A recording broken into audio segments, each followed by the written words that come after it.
Buenas, mi nombre es David Godoy Godoy, soy médico de familia en la Unidad de Gestión Clínica Nueva Málaga del Distrito Sanitario Málaga-Guadalhorce y voy a acompañaros en este curso de atención a las personas con enfermedades crónicas. Vamos a abordar aspectos del plan de cuidado y terapéutico en la fase final de la vida. La definición dada en la guía de apoyo y ayuda al profesional en la elaboración de la planificación anticipada de decisiones establece que es un proceso voluntario de comunicación y deliberación entre una persona capaz y profesionales sanitarios implicados en su atención acerca de los valores, deseos y preferencias que quiere que se tengan en cuenta respecto a la atención sanitaria que recibirá como paciente, fundamentalmente en los momentos finales de su vida. Por tanto, su finalidad última es elaborar un plan conjunto para que en el caso de que la persona pierda su capacidad de decidir, bien temporalmente o bien permanentemente, puedan tomarse decisiones sanitarias coherentes con sus deseos y valores. ¿Qué contenidos deben incluir esta planificación anticipada de decisiones? Por un lado, tienen que tener valores relevantes relacionados con la calidad de vida, con el grado de importancia a cuestiones como la comunicación, la alimentación o el nivel de autonomía. Preferencias sanitarias de carácter general, como el lugar de fallecimiento, expresiones de balance entre la cantidad y la calidad de vida. Indicaciones sanitarias concretas en relación a rechazo de intervenciones, donaciones de órganos y o tejidos y elección de representantes. Se debe de verificar que la persona está correctamente informada previo a considerar sus preferencias, identificando aquellas situaciones en las que sea especialmente relevante las preferencias de la persona y precisen de diferentes recursos en la prestación de los servicios. Las más frecuentes van a ser la elección del profesional o la profesional para la atención sanitaria o a persona de confianza para la aclaración de objetivos y toma de decisiones, la coordinación con otros profesionales para tratamientos específicos o exploraciones invasivas, el manejo del estado funcional con medidas de soporte como la colocación de sondas nasogástricas, la ventilación mecánica invasiva o no invasiva, el apoyo en las decisiones de afrontamiento, en el acompañamiento, la aplicación de sedación paliativa, en la toma de decisiones sobre el lugar de fallecimiento como hemos planteado anteriormente. En relación a los recursos sanitarios, en relación a la atención en domicilio, al ingreso hospitalario, en unidades especiales como unidades de cuidados intensivos y la importancia de los recursos sociales como pueden ser las institucionalizaciones. Otras cuestiones a tener en cuenta que son no sanitarias relacionadas con el proceso de la muerte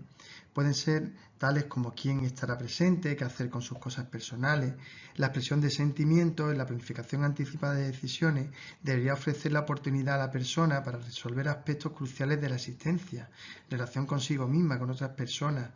También designar a una persona representante que sabemos que no es obligatorio, pero sí que es recomendable, ya que no es posible prever todas las situaciones que van a poder generarse, para que sea legalmente vinculante. Y esta designación dentro de la planificación anticipada debe de hacerse por las voluntades vitales, que eso sí que esa adscripción o ese registro de las voluntades vitales anticipadas es un procedimiento notarial. ¿Cuándo debemos realizar la planificación anticipada? La planificación se recomienda que se haga en el momento de la identificación de la persona en situación terminal y se valore la posibilidad de realizarla si ya no la tiene realizada. La información recogida en la planificación anticipada de decisiones debe ser revisada periódicamente. Se facilitará la información y accesibilidad a la ciudadanía para la declaración de la voluntad vital anticipada, informando de los puntos de registro y cuál es el procedimiento a seguir.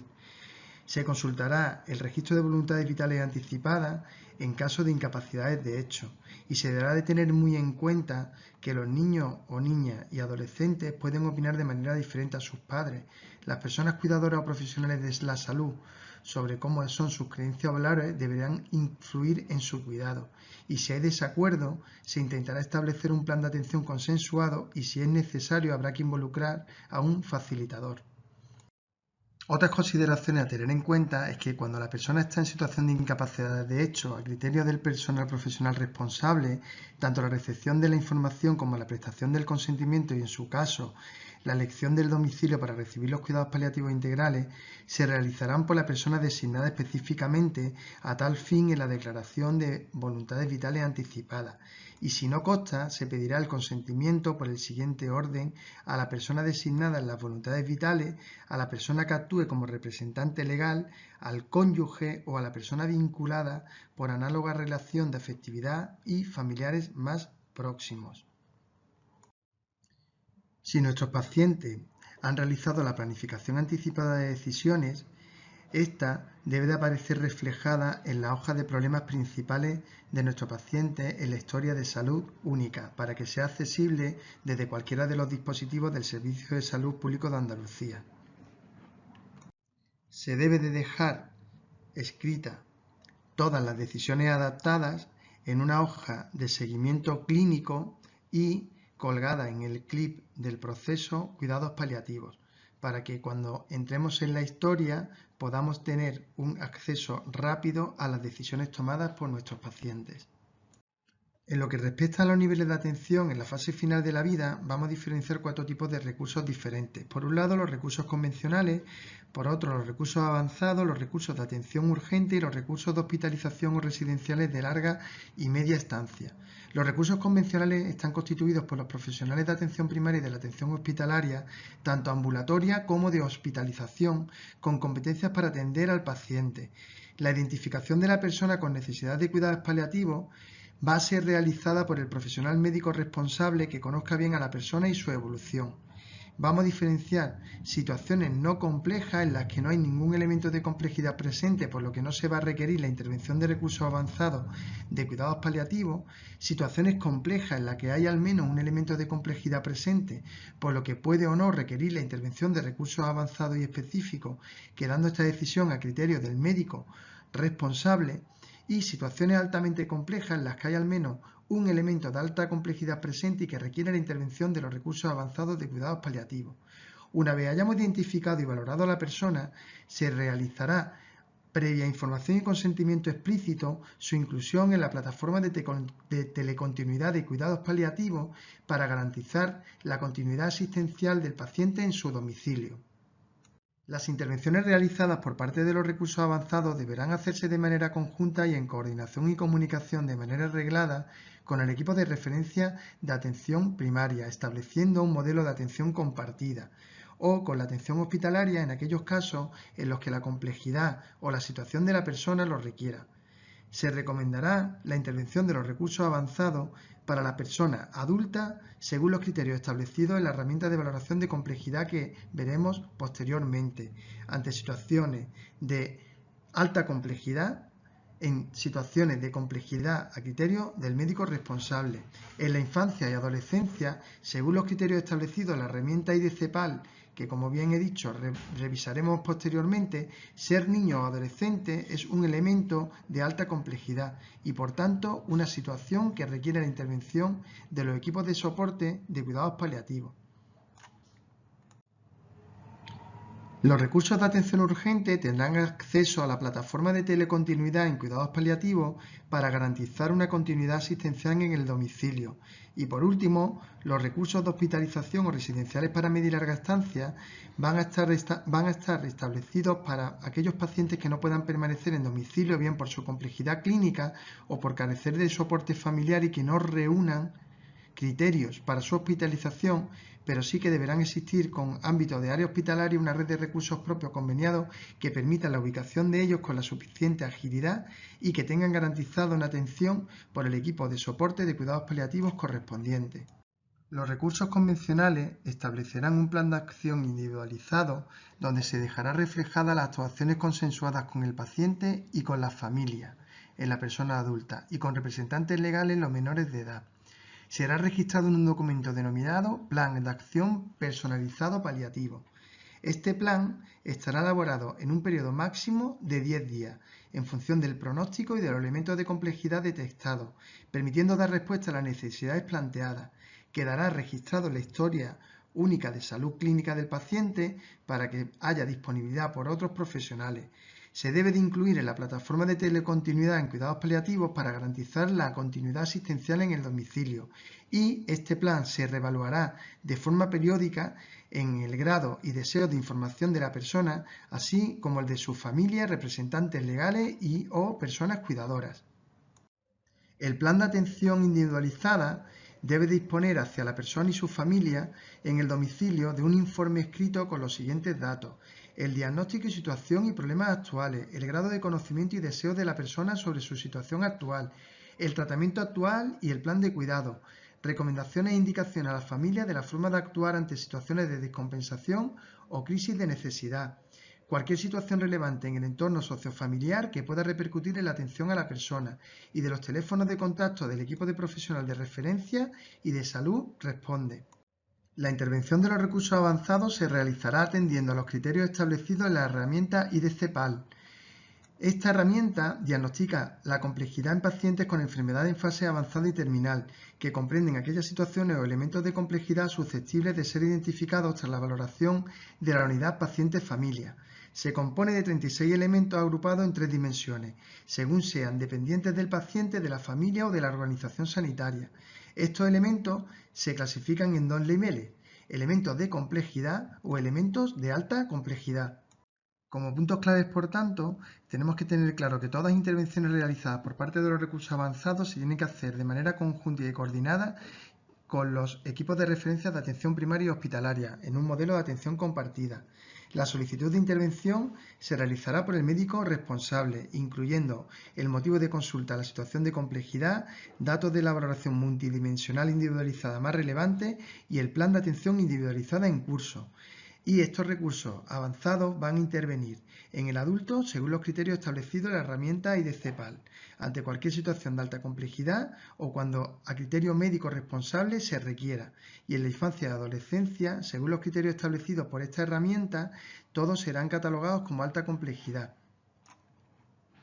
El tipo y la periodicidad de la intervención de los recursos avanzados dependerá de la complejidad de la unidad paciente-familia. Ante un paciente con una situación compleja, la intervención será limitada en el tiempo y se realizará con una periodicidad adecuada según las necesidades hasta la resolución de la complejidad que ha motivado la intervención. Tras 10-15 días se revalorará el grado de complejidad si no se ha resuelto el problema que motivó la intervención.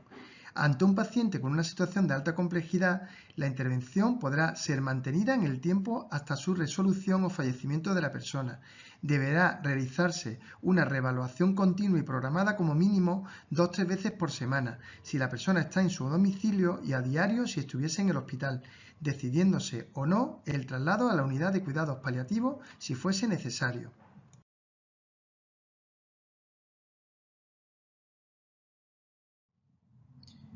Tras la entrada en vigor de la Ley Orgánica 3/2021 de 24 de marzo de regulación de la eutanasia, en la fase final de la vida nos vamos a poder encontrar 3 situaciones muy bien diferenciadas. Por un lado, encontramos la limitación al esfuerzo terapéutico, donde la intención es evitar la futilidad, el proceso es retirar o no poner un tratamiento ineficaz, cuyo resultado es no retrasar la muerte del paciente, y es una decisión tomada por un equipo y con un ordenamiento jurídico basado en la Lex Artis. Por otro lado, nos encontramos la sedación, cuyo objetivo o intención es aliviar un sufrimiento refractario. Es un proceso establecido por fármacos que consiguen la sedación del paciente buscando un alivio del sufrimiento y con un método de consentimiento del paciente, y también basado en la Ley Artis. Y, por último, la eutanasia, que con la entrada en vigor de esta ley orgánica lo que establece es la intención de provocar la muerte en un contexto de enfermedad o padecimiento grave, incurable e imposibilitante, que es un proceso con fármacos que ocasionan la muerte directa del paciente, cuyo resultado es la muerte. La decisión la toma el paciente y está aprobada por una ley orgánica 2021 de 24 de marzo que la regula. El objeto de esta ley es regular el derecho que corresponde a toda persona que cumpla las condiciones exigidas a solicitar y recibir la ayuda necesaria para morir. Determina los deberes del personal sanitario que atienden a esas personas, definiendo su marco de actuación, y regula las obligaciones de las administraciones e instituciones concernidas para asegurar el correcto ejercicio del derecho reconocido en esta ley. Desde la entrada en vigor de esta ley, 25 de junio de 2021, la eutanasia queda incluida en la cartera común de servicios del Sistema Nacional de Salud con financiación pública, garantizándose además su prestación en centros privados e incluso en el domicilio. Para ello, en el aplicativo Diraya de atención primaria se establece un tutorial dentro del proceso de exploración clínica donde se deja recogida toda la documentación y todos los pasos necesarios para el desarrollo de esta ley. En el capítulo 2 de dicha ley se recoge el derecho de las personas a solicitar la prestación de ayuda para morir y requisitos para su ejercicio, que lo encontramos dentro del aplicativo Diraya, recogiendo dichos artículos de ley. El artículo 4 establece el derecho a solicitar la prestación de ayuda para morir, el artículo 5 que recoge los requisitos para recibir la prestación de ayuda para morir y el artículo 6 que recoge los requisitos de la solicitud de prestación de ayuda. Existen dos